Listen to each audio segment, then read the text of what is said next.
Welcome to Chillin' 101. We hope this video helps.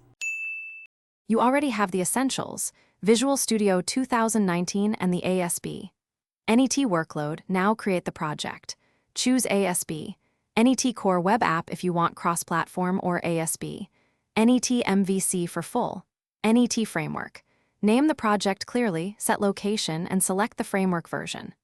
Once done, pick authentication type and template empty, Web API, MVC. Make sure to enable Docker only if needed. You're starting with a prepared project structure, so your files and dependencies load cleanly. You'll configure the app pipeline and services now. In Startup, CS or Program.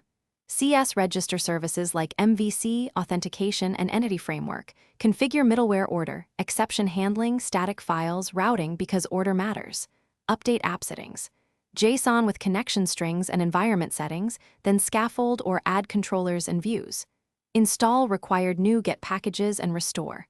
Once done, build the solution to catch compile errors. Fix DI or namespace issues. This step ensures runtime behavior matches your architecture and dependencies are resolved. You're ready to run and validate the app. Launch with IIS Express or Kestrel, then open routes in a browser or Postman to verify endpoints and static content. If something breaks, inspect the output and error list, set breakpoints, and use the call stack and immediate windows to trace issues. Once done, adjust logging levels to capture more detail.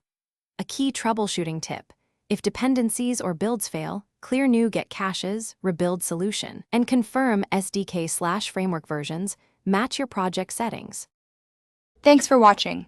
Consider subscribing if we helped you.